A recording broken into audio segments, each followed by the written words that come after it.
if you're thinking about becoming a vendor, don't.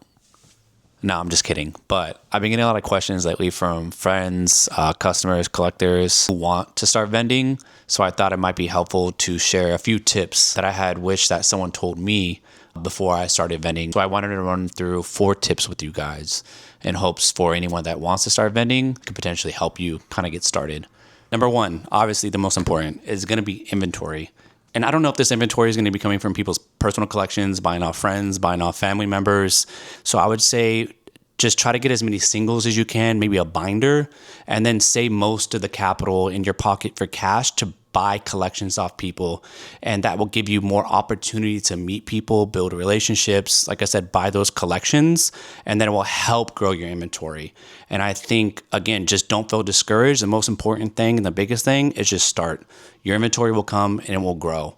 And as you can see from the image above, this is going to be from my first time vending. I probably had like maybe less than $3,000 in inventory, but obviously that grew over time.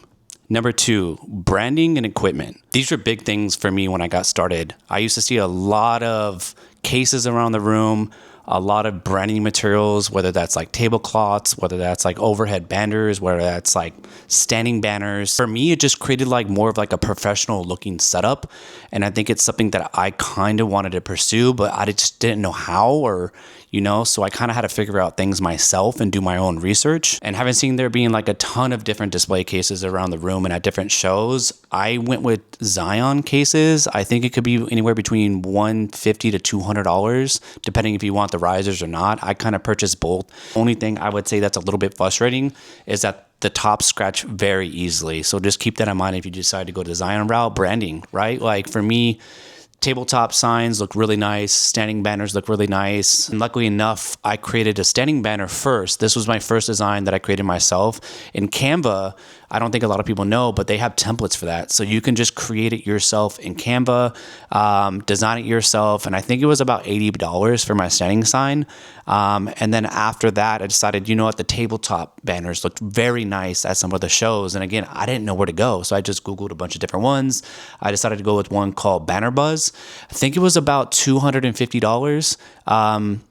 I ended up just going to, and I'll show the website here, and the one that I designed for myself right here. Great quality, easy to set up at shows, and it's really changed people's perspective, I think, when they come up to me as a vendor, because it's just a little bit more professional and gives more of a sense of a brand awareness. And number 3, which is very important for me, tracking my numbers. Basically, I use a Google Sheet, and I'll show you guys like what it looks like here now. This helps me like track singles, slabs, table costs, what I send to grading, marketing materials, and other expenses like food, gas, table fees. Like, when did I buy something? How much did I pay for it? When did I sell it? And how much did I sell it for? It just makes it easier for you to track your numbers to see like, hey, am I really making money on this? Because at the beginning of the show, you're going to be spending already on the weekend $250, $125 per day on that show. And so that really adds up with your revenue and your sales. So keep track, make a Google Sheet. And number 4 on the list, and this is like a big one for me because I think it's something that people just do not talk about enough. And for me, it's table cost. And whether it's vendors or whether that's customers, I just don't think people understand how much that eats up profit. So local shows can be anywhere between $100 to $125 a day. So probably $300 or $250 for the weekend. And that's going to eat into like your profit of whatever you sell for that weekend. So to give you context alone, right? We're in June. I've done 21 shows this year, from local to maybe one out of state. And out of those 21 shows, I've spent $5,000 on 21 shows. And this is something that I don't think people really take into perspective. And it's probably going to be one of your biggest expenses as a vendor.